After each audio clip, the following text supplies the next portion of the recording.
waktu sebentar Pak? Selamat sore Pak. Bisa, saya ada waktu untuk hari ini Pak. Baik Pak, maaf ya Pak sudah mengganggu. Waktu Bapak sudah memberi waktu kepada saya untuk berbagi pikiran. Gini Pak, saya punya masalah besar Pak. Bukan masalah besar sih, cuman saya agak bingung tentang praktik P5 yang akan saya laksanakan di lingkungan sekolah saya Pak.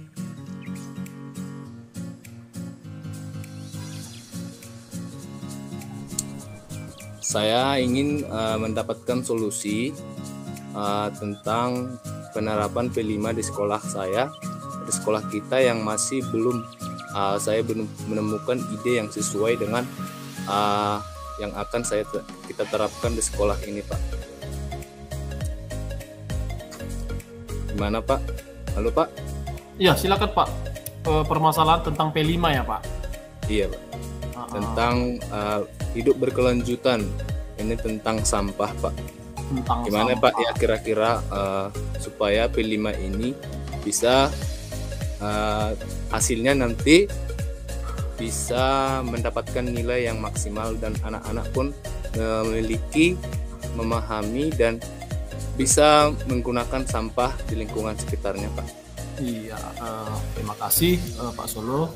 Jadi memang kalau berbicara sampah, jadi memang sampah ini kan tidak hal yang ini lagi ya, di mana-mana, bukan tidak hanya di sekolah, tetapi di lingkungan masyarakat pun ini menjadi suatu isu-isu yang memang sudah lumrah. Nah, namun sekarang program dari pemerintah nih ada namanya P5. Jadi momen ini bisa kita manfaatkan. Nah, misalnya ada beberapa tema yang bisa kita ambil. Nah, seperti yang sudah disampaikan Pak Selo tadi, contoh berkehidupan kelanjutan. Nah, di sini kita bisa mengurangi sampah dengan berbagai cara. Tentu yang pertama melakukan yang namanya kesepakatan antara stakeholder di sekolah. Tentunya itu siswa dan juga Bapak Ibu guru dan juga warga di sekolah. Nah, salah satunya mengadakan sebuah event di mana ini kemungkinan besar akan mengurangi sampah tersebut. Nah, tadi ada berkehidupan berkelanjutan. Kita bisa membuat satu cara, yaitu fashion show tentang recycle. Artinya apa? Menggunakan sampah yang ada di sekitar lingkungan sekolah.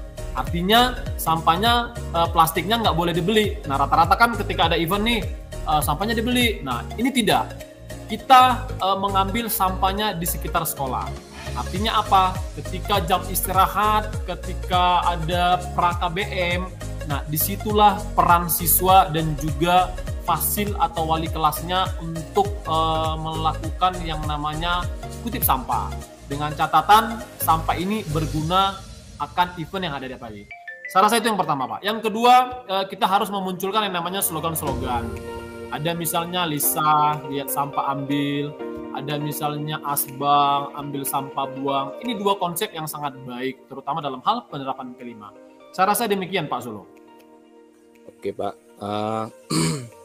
yang mau membingungkan saya kan Pak begini. Benar, ya. Gimana supaya sampah di sekolah ini kira-kira P5 yang cocok yang akan saya terapkan. Misalnya plastik yang organik, ya enggak, sampah-sampah organik sama sampah-sampah yang bisa sampah non organik ya Pak ya.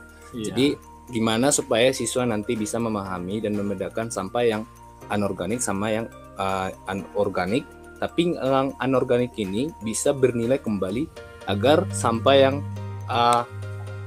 mereka buang bisa bermanfaat kembali seperti prinsip 3R. Cuman saya masih bingung Pak, ini kalau misalnya contohnya salah satu plastik lah Pak.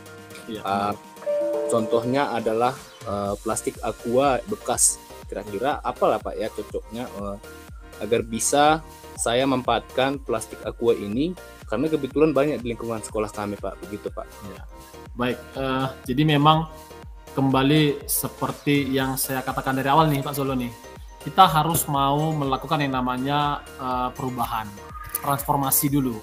Nah, ketika sudah sama berubah, tentu sama-sama bergerak untuk melakukan yang namanya satu ide terbesar yang akan kita lakukan untuk memerangi sampah tersebut.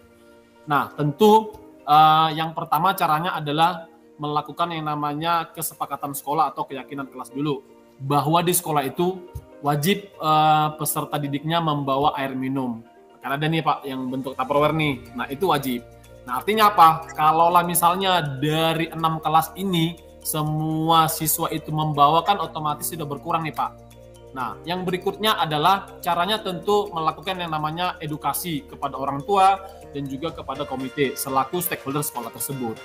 Nah selanjutnya di dalam penerapan P5, kegunaan sampah ini bisa didesain misalnya dalam bentuk tempat yang bermanfaat. Bolehlah misalnya kita membuat tas yang memang asal usulnya itu harus dari sampah.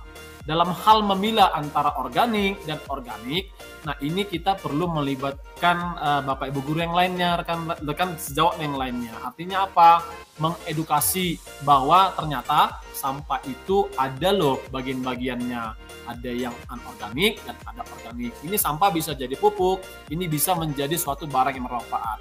Maka dengan ini kita harus membuka ruang seluas-luasnya bahwa di satu sisi sampah itu menjadi musuh terbesar, namun di satu sisi sampah itu bisa menjadi keuntungan terbesar bagi sekolah tersebut. Dengan catatan semua harus bergerak bersama untuk melakukan hal yang terbaik. Demikian saya rasa Pak Solo. Wow, pemikiran saya terbuka nih Pak tentang sampah. Saya pemikiran saya jadi terbuka. Saya menjadi memanfaatkan sampah-sampah tersebut bisa bermanfaat di lingkungan. Benar. Untuk siswa-siswa kita di sekolah ya Pak ya. Iya. Baik, terima kasih ya Pak atas waktunya, dan minggu depan kita akan kembali lagi mengadakan bicara ini lagi Pak jika ada solusi. Siap kan Pak? Siap Pak Solo. Baik, terima kasih Pak.